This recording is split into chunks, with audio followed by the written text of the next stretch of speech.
Pernahkah kamu bertanya, mengapa ada orang yang lahir dari kemiskinan, tapi akhirnya menjadi legenda? Mengapa ada orang biasa yang tak punya modal, koneksi, bahkan pendidikan tinggi, tapi bisa menulis kisah sukses yang mengubah dunia? Napoleon Hill pernah bertanya hal yang sama, tapi bedanya dia tidak hanya mencari jawaban. Ia mencurahkan seluruh hidupnya untuk memahami hukum sukses yang tersembunyi di balik perjalanan manusia hebat. Dan hasil dari pencarian panjang itu, lahirlah sebuah buku yang sampai hari ini masih menggema di dunia. Think and Grow Rich, berpikir dan jadilah kaya. Awal cerita, misi dari Andrew Carnegie. Pada tahun 1908, seorang pemuda miskin bernama Napoleon Hill mendapat kesempatan mewawancarai salah satu orang terkaya di dunia, Andrew Carnegie. Pertemuan itu hanya dijadwalkan 3 menit, tapi obrolan mereka berlangsung selama 3 hari penuh. Carnegie melihat sesuatu di dalam diri Hill, semangat, rasa ingin tahu, dan keyakinan bahwa sukses bisa dipelajari. Ia lalu menantang Hill dengan sebuah misi hidup. Napoleon, kata Carnegie, aku ingin kau pelajari rahasia kesuksesan orang-orang besar, Edison, Ford, Rockefeller, dan lainnya. Kumpulkan kebijaksanaan mereka, pahami benang merahnya, dan jadikan itu panduan bagi dunia. Hill menerima tantangan itu, meski ia tak punya uang, kendaraan, atau jaminan. Ia hanya punya satu hal, keyakinan bahwa misi ini akan mengubah hidupnya. Awal dari 13 prinsip. 20 tahun berikutnya, Hill mewawancarai lebih dari 500 tokoh sukses. Dari Henry Ford, Thomas Edison, Alexander Graham Bell, hingga Theodore Roosevelt. Dari semua kisah itu, ia menemukan pola.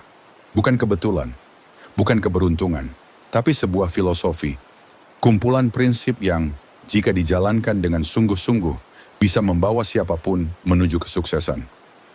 Hill menyebutnya The 13 Principles of Success, 13 prinsip keberhasilan, dan semuanya dimulai dari yang pertama. Sumber dari segala pencapaian besar manusia. Prinsip 1, keinginan, desire. Segala sesuatu yang diciptakan manusia dimulai dari satu titik, keinginan. Napoleon Hill. Banyak orang ingin sukses, tapi hanya sedikit yang benar-benar menginginkannya. Hill menyebut, keinginan biasa hanya akan melahirkan hasil biasa. Namun keinginan membara yang begitu kuat sampai membakar pikiranmu setiap hari, itulah yang melahirkan keajaiban. Kisah inspiratif, Edwin C. Barnes dan keinginan yang tak masuk akal. Hill menceritakan kisah seorang pria bernama Edwin C. Barnes. Barnes adalah pria sederhana, tanpa uang, tanpa reputasi, bahkan tak punya latar belakang bisnis. Tapi ia punya satu keinginan yang terdengar gila. Aku ingin menjadi rekan bisnis Thomas Edison. Tidak bekerja untuk Edison, tapi bekerja dengan Edison. Tanpa tiket kereta, tanpa surat rekomendasi, Barnes menumpang kereta menuju laboratorium Edison. Dengan pakaian lusuh dan wajah berdebu, ia datang dan berkata, "Aku datang untuk bekerja dengan Tuan Edison." Tentu saja Barnes tidak langsung diterima sebagai mitra. Ia hanya diberi pekerjaan kecil, bahkan dianggap remeh. Tapi ia tidak menyerah. Hari demi hari ia datang dengan semangat yang sama, dan di dalam pikirannya hanya ada satu gambaran. Aku akan menjadi rekan Edison. Entah bagaimana caranya bertahun-tahun kemudian, datanglah kesempatan. Edison sedang mencari seseorang yang bisa menjual alat barunya, dictating machine, produk yang bahkan banyak orang menganggap tidak laku. Barnes melihat peluang itu. Ia menjualnya dengan penuh semangat dan berhasil. Edison terkesan, dan akhirnya impian itu menjadi nyata. Barnes menjadi rekan bisnis Thomas Edison. Hill menulis, Barnes tidak mencapai mimpinya dalam semalam, tapi ia tahu apa yang ia inginkan dan tidak pernah menyerah sampai mendapatkannya. Analogi kehidupan. Bayangkan keinginan seperti benih kecil. Bila hanya ditanam tanpa dirawat, ia akan mati. Tapi bila kamu siram setiap hari dengan keyakinan dan jaga dari keraguan, ia tumbuh menjadi pohon keberhasilan. Banyak orang ingin kaya, ingin sukses, ingin bahagia, tapi mereka tidak menanam keinginan itu dengan cukup dalam. Mereka berhenti di tengah jalan, lalu menyalahkan nasib. Padahal Hill berkata, ketika keinginanmu cukup kuat, kamu akan menemukan cara. Tapi jika tidak, kamu akan menemukan alasan. Dari kisah inspiratif Edwin C. Barnes, bisa kamu ambil pembelajaran. Mungkin saat ini kamu juga punya impian, membangun bisnis, menulis buku, keluar dari zona nyaman, atau sekadar menjadi versi terbaik dirimu sendiri. Pertanyaannya, apakah keinginan itu benar-benar membara di dalam dirimu? Atau hanya sekadar angan-angan di waktu luang? Hill percaya, apapun yang bisa dibayangkan dan dipercaya oleh pikiran manusia bisa dicapai. Tapi semuanya dimulai dari keinginan yang jelas, spesifik, dan membara. Malam itu Napoleon Hill menulis dalam catatannya, keinginan adalah titik awal dari segala pencapaian. Bukan harapan, bukan doa, tapi hasrat yang menyala, yang tak mengenal kata tidak mungkin. Jadi jika hari ini kamu masih ragu, mulai dari satu hal kecil. Tulis apa sebenarnya yang kamu inginkan dalam hidup ini. Tulis dengan detail, rasakan seolah itu sudah milikmu. Dan biarkan keinginan itu menjadi api yang menuntun langkahmu. Karena seperti kata Hill, kebesaran tidak lahir dari kesempatan, tapi dari keinginan yang tak mau padam. Prinsip kedua, keyakinan, faith. Keyakinan adalah jembatan antara pikiran dan kenyataan. Setelah seseorang memiliki keinginan yang membara, Hill berkata, langkah berikutnya adalah menanam keyakinan pada keinginan itu. Tanpa keyakinan, keinginan hanyalah api kecil yang mudah padam oleh keraguan pertama yang datang. Tapi ketika keinginan berpadu dengan keyakinan, ia berubah menjadi kekuatan tak terlihat yang mendorongmu melewati badai kehidupan. Sebuah pertanyaan sederhana. Berapa kali kamu sudah berkata, aku ingin sukses tapi aku ragu bisa. Atau, aku pengen berubah tapi mungkin takdirku memang begini. Itulah musuh utama manusia, keraguan. Hill menulis, keraguan adalah pembunuh mimpi yang paling kejam. Kamu tidak kalah karena gagal. Kamu kalah karena tidak percaya bahwa kamu bisa berhasil. Apa itu faith menurut Napoleon Hill? Hill tidak berbicara tentang iman religius semata. Ia berbicara tentang keyakinan mental yang diciptakan oleh pikiran sadar dan bawah sadar. Keyakinan, kata Hill, bukan sesuatu yang kamu miliki sejak lahir. Ia harus dibangun. Dan cara membangunnya adalah dengan pengulangan pikiran positif yang terarah.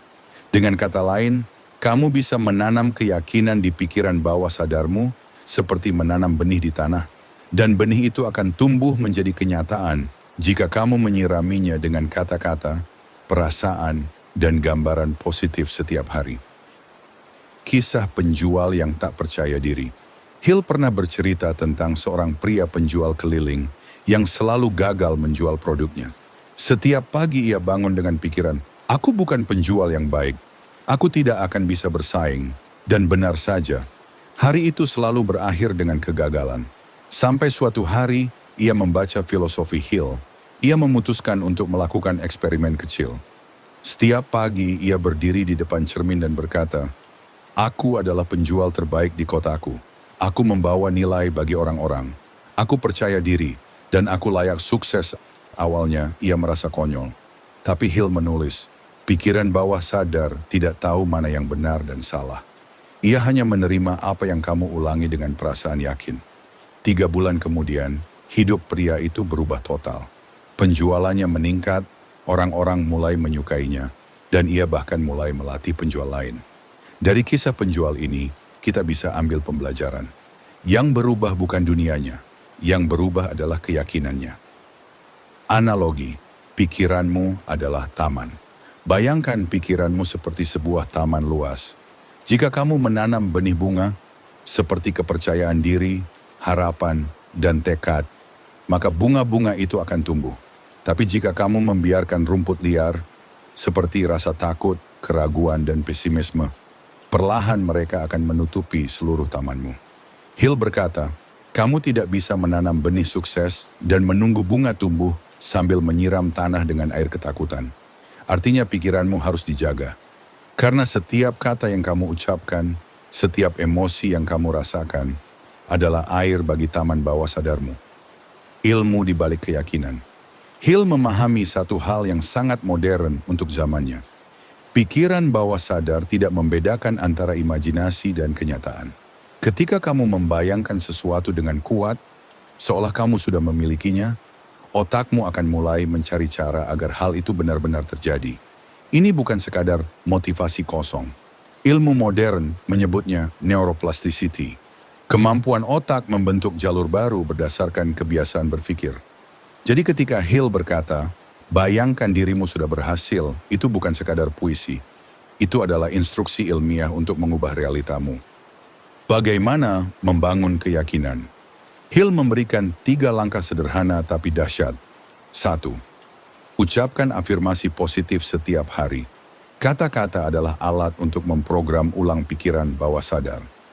Ulangi hal yang kamu inginkan, bukan yang kamu takuti. 2. Bayangkan hasil akhirnya dengan emosi. Rasakan seolah kamu sudah berada di posisi itu. Emosi adalah bahan bakar yang mempercepat keyakinan. 3. Bertindak seolah-olah kamu sudah berhasil. Tidak berarti pura-pura, tapi berpikir, berbicara, dan bergerak dengan cara orang sukses berpikir. Dunia akan menyesuaikan energinya padamu. Refleksi, percaya sebelum melihat. Kita sering berkata, aku akan percaya kalau sudah melihat. Tapi Napoleon Hill membalikkan itu. Kamu akan melihat kalau kamu percaya dulu. Keyakinan bukan hasil dari kesuksesan. Kesuksesan adalah hasil dari keyakinan. Coba pikirkan, orang-orang seperti Steve Jobs, Elon Musk, atau Soichiro Honda, mereka semua memulai dengan sesuatu yang tidak terlihat oleh orang lain. Mereka percaya pada sesuatu yang belum ada, sampai dunia dipaksa untuk ikut percaya. Dan kamu juga bisa begitu. Karena seperti kata Hill, pikiran manusia mampu menciptakan apapun yang bisa ia percayai. Kisah pribadi, Hill, ketika keyakinan menyembuhkan. Hill menceritakan kisah pribadi yang menegangkan. Putra pertamanya, Blair, lahir tanpa telinga. Dokter berkata anak itu tidak akan pernah bisa mendengar, tapi Hill menolak mempercayai itu. Setiap hari ia berbicara pada anaknya, seolah Blair bisa mendengar. Ia mengulang-ulang kata positif dengan keyakinan penuh. Ia menanamkan di pikirannya bahwa suatu hari anak itu akan mendengar, entah bagaimana caranya. Dan bertahun-tahun kemudian, dengan teknologi alat bantu dengar, Blair benar-benar bisa mendengar. Namun yang luar biasa bukan alatnya, melainkan keyakinan ayahnya yang tak pernah goyah. Hill menulis, keyakinan adalah obat bagi ketidakmungkinan. Sebagai renungan, sekarang pikirkan ini, seberapa sering kamu membatalkan impianmu, bahkan sebelum kamu mencoba, hanya karena kamu tidak percaya bisa? Keinginan tanpa keyakinan hanyalah mimpi kosong, tapi keinginan yang dipeluk dengan keyakinan bisa memindahkan gunung. Mungkin kamu belum melihat hasilnya sekarang, tapi jika kamu terus memelihara keyakinan itu setiap hari, alam semesta akan bekerja pelan-pelan menyusunnya untukmu.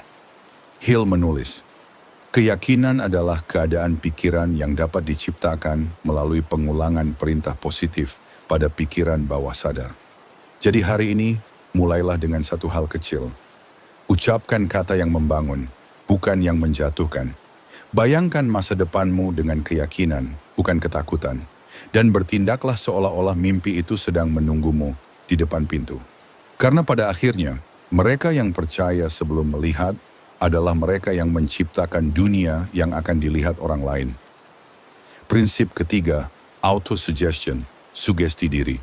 Pikiran bawah sadar adalah taman dan kata-kata yang kamu ucapkan setiap hari adalah benih yang kamu tanam. Setelah kamu memiliki keinginan yang membara dan keyakinan yang kokoh, Hill mengatakan, ada satu alat yang menjadi jembatan antara keduanya. Sebuah kekuatan yang bisa kamu gunakan setiap hari untuk menanamkan apapun ke dalam pikiran bawah sadarmu. Ia menyebutnya autosuggestion, sugesti diri. Apa itu autosuggestion? Autosuggestion adalah proses sadar untuk memengaruhi pikiran bawah sadar melalui kata-kata dan emosi. Bayangkan pikiran bawah sadarmu seperti anak kecil yang sangat patuh.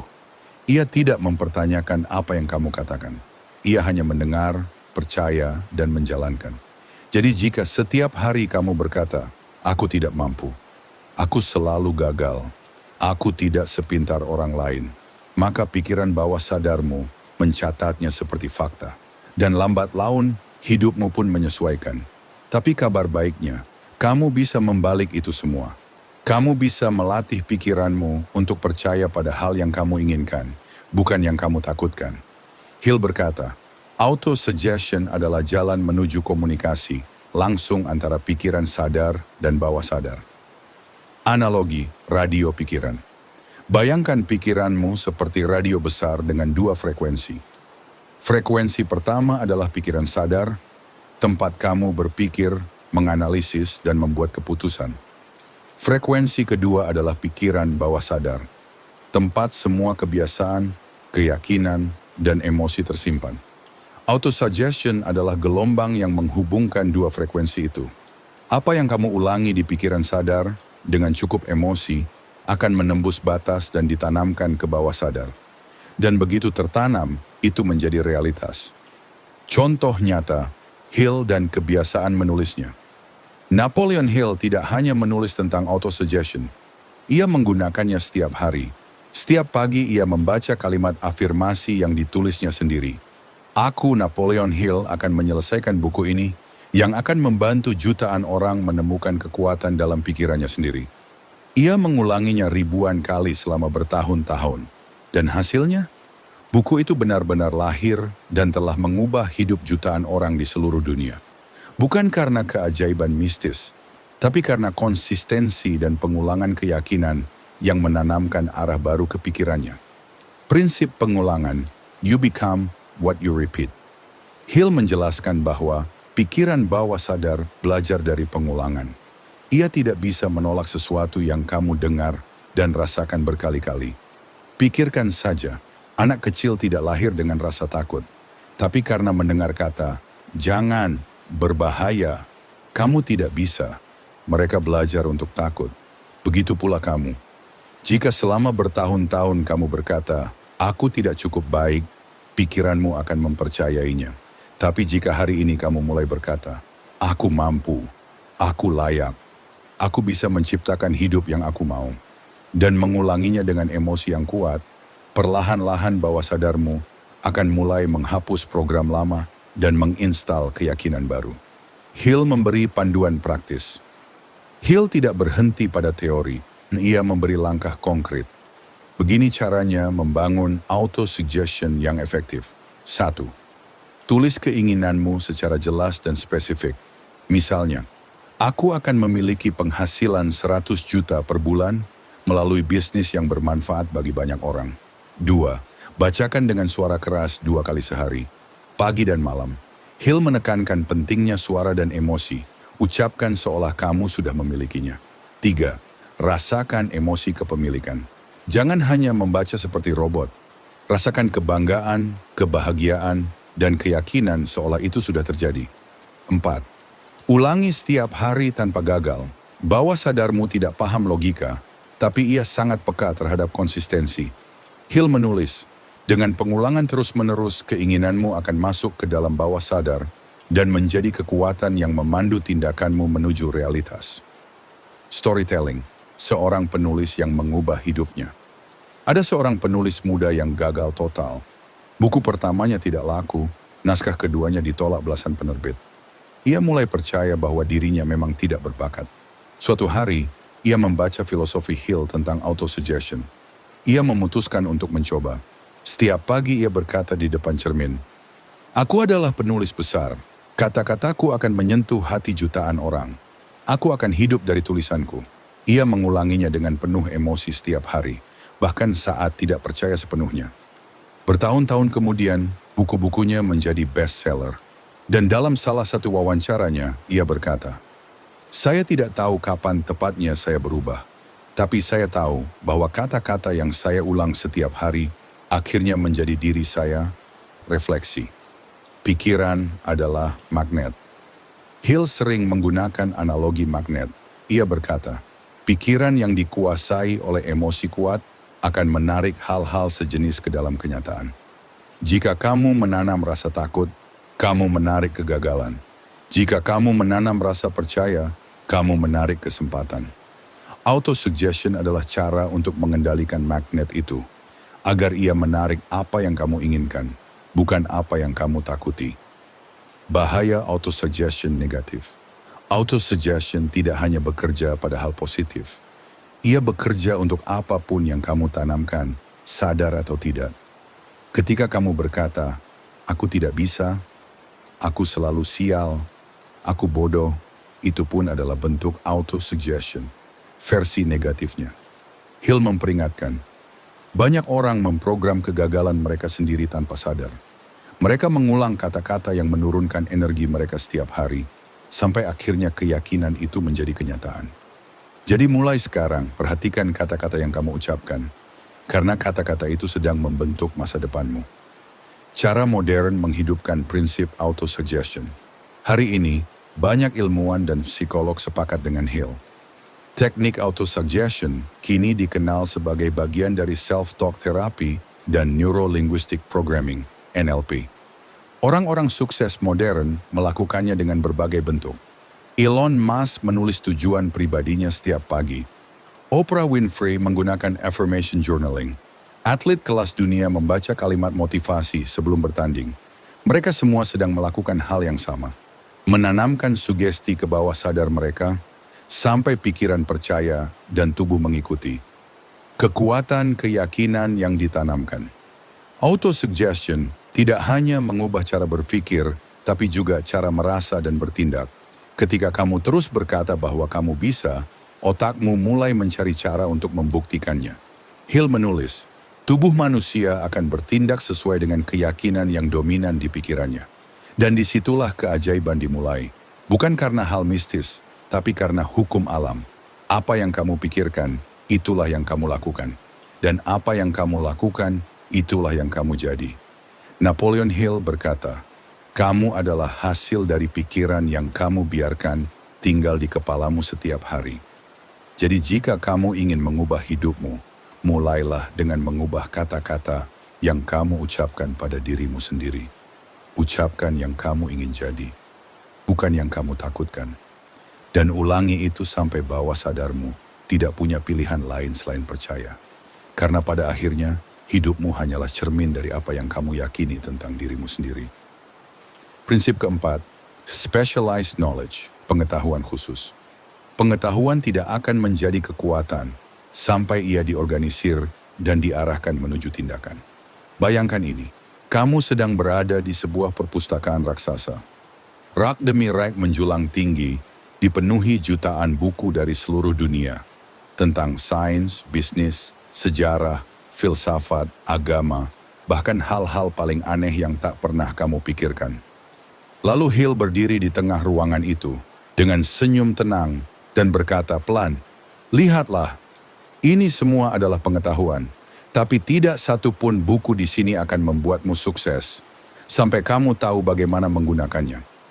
Itulah inti dari specialized knowledge, pengetahuan khusus yang diarahkan untuk tujuan tertentu. Pengetahuan umum versus pengetahuan khusus. Hill menjelaskan sesuatu yang sederhana, tapi menampar. Orang-orang yang hanya punya pengetahuan umum, meski luas, jarang menjadi kaya. Kita bisa hafal banyak hal, sejarah dunia, teori motivasi, bahkan 10.000 kutipan bijak.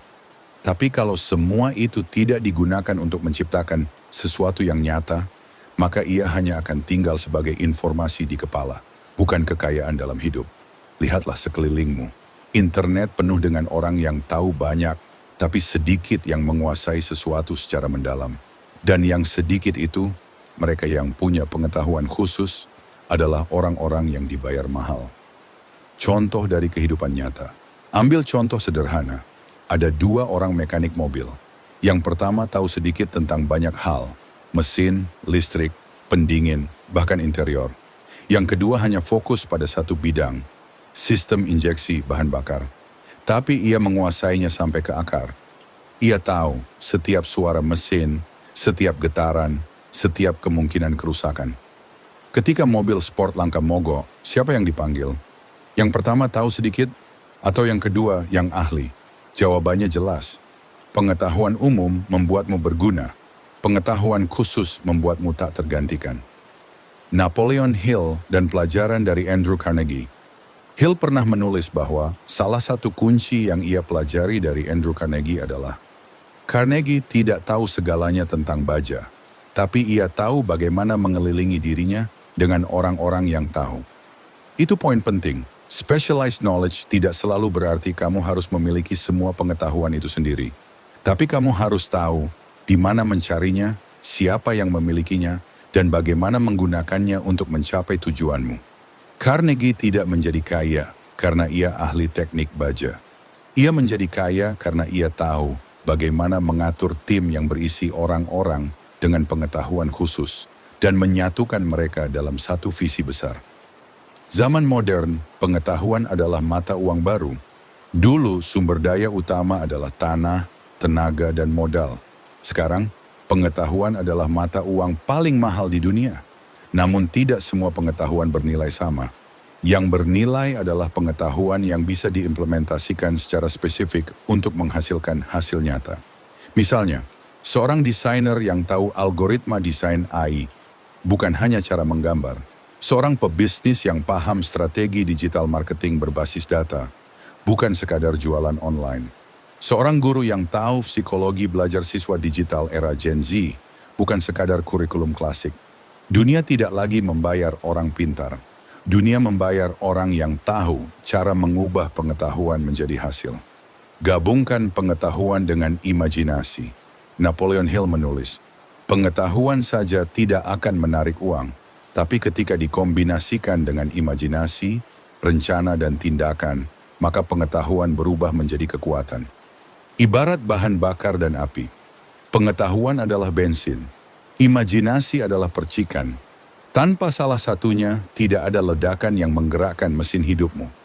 Kamu bisa membaca 100 buku bisnis, tapi kalau kamu tidak pernah berani mencoba ide yang kamu pikirkan sendiri, maka kamu hanya akan jadi arsip hidup pengetahuan orang lain. Bagaimana menguasai pengetahuan khusus? Hill memberi beberapa langkah praktis yang masih relevan bahkan di abad digital ini. 1. Tentukan bidang spesifik yang ingin kamu kuasai. Jangan menjadi serba bisa tapi tak ahli. Fokuslah. Dunia butuh spesialis, bukan generalis kebingungan. 2. Beli waktu orang lain. Kalau kamu tidak punya pengetahuan khusus, bayarlah orang yang punya. Itu bukan kelemahan, itu strategi kecerdasan. 3. Belajar seumur hidup. Dunia berubah cepat. Pengetahuan kemarin bisa basi hari ini. Orang sukses tidak pernah berhenti belajar, karena mereka tahu, setiap kali kamu berhenti belajar, kamu juga berhenti tumbuh. 4. Gunakan pengetahuanmu untuk melayani orang lain. Pengetahuan yang tidak dipakai untuk memberi manfaat hanyalah beban pikiran. Tapi pengetahuan yang membantu orang lain akan memperluas rezeki dan makna hidupmu. Analogi kehidupan, tukang kayu dan pisau tumpul. Bayangkan kamu seorang tukang kayu. Setiap hari kamu memotong kayu dengan pisau tumpul. Kamu bekerja keras, berkeringat, tapi hasilnya lambat dan tak memuaskan. Lalu seseorang datang dan berkata, "Kenapa tidak kamu asah pisaumu dulu?" Tapi kamu menjawab, "Tidak sempat, aku sibuk memotong kayu." Itulah banyak orang di dunia kerja saat ini. Sibuk bekerja, tapi lupa mengasah dirinya dengan pengetahuan baru. Padahal 5 menit mengasah bisa menghemat 5 jam kerja keras. Pengetahuan khusus adalah pisau tajammu. Tanpa mengasahnya, kamu hanya akan terus sibuk, tapi tidak pernah benar-benar maju. Specialized knowledge bukan tentang berapa banyak yang kamu tahu, tapi seberapa dalam kamu memahami sesuatu hingga bisa mengubahnya menjadi nilai nyata. Napoleon Hill ingin kita menyadari, kekayaan tidak datang kepada mereka yang tahu segalanya, tetapi kepada mereka yang tahu sesuatu dengan sangat baik dan menggunakannya untuk melayani banyak orang. Jadi tanyakan pada dirimu hari ini, apakah aku hanya tahu sedikit tentang banyak hal, atau aku sudah benar-benar menguasai satu hal yang bisa mengubah hidupku dan hidup orang lain? Karena pada akhirnya, sukses bukan tentang berapa banyak informasi di kepalamu, tapi tentang berapa banyak tindakan yang kamu lahirkan dari pengetahuan yang kamu kuasai.